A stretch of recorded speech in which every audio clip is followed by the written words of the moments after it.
मेरा नाम आसमा, कर्नूल जिला हुड़ुंदा मंडलम हुड़ुंदा ग्रामम गवर्नमेंट अस्पताल में मेरी डिलीवरी हुई है और जननी सुरक्षा योजना से मुझे 1000 रुपये मिले हैं और मैडम और आशा वर्कर्स बहुत हेल्प करे हैं और वो 1000 रुपये मुझे और मेरे बच्चे को बहुत सेविंग के लिए काम आए हैं और दूसरे गरीबों लोगों को भी ये 1000 रुपये की बात पहुंचने के लिए कोशिश करूंगी और 1000 रुपये गरीबों को भी पहुंचाने की कोशिश करिए आप लोगों। నా పేరు శ్రావణి, కర్నూలు జిల్లా వడగుంద మండలం వడగుంద గ్రామంలో నివసిస్తాను.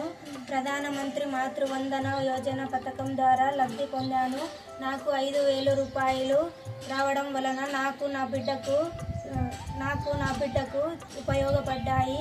ఈ పథకం ద్వారా ఏఎన్ఎం మేడం గారు, ఆశా వర్కర్ గారు, ఎంఎల్హెచ్పి మేడం గారు తెలియజేయడం వలన నాకు ఈ పథకం ద్వారా లబ్ధి పొందాను. పేదరికంతో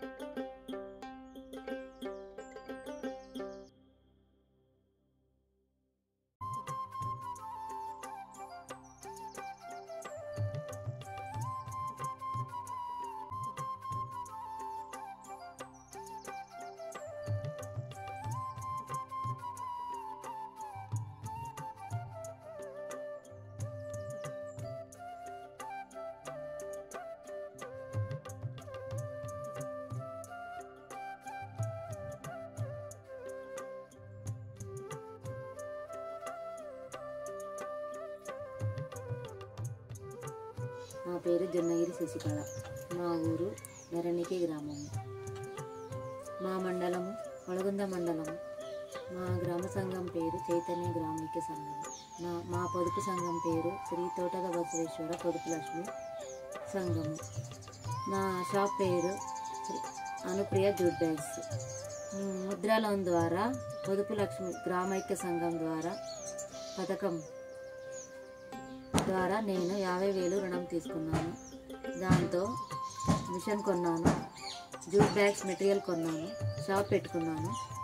దీని ద్వారా నేను సంవత్సరానికి 50,000 ఆదాయం పొందుతున్నాను. బ్యాగ్స్ కుట్టుకుంటూ సేల్ అవుతూ దీని ద్వారా నేను నా కుటుంబానికి ఆర్థికంగా సహాయం చేయగలుగుతున్నాను. గౌరవంగా జీవనం కొనసాగిస్తున్నాము.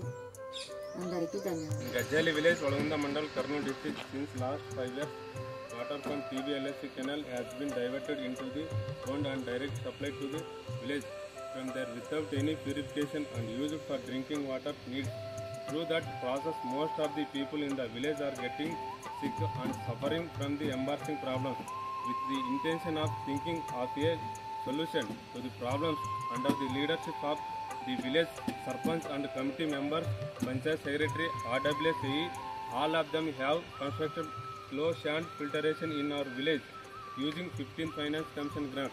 Now in the village, the water is diverted into the pond and the water is purified and supplied to the village so that all people in the village are drinking the purified water and all are staying healthy, are also coming forward to get tap connections.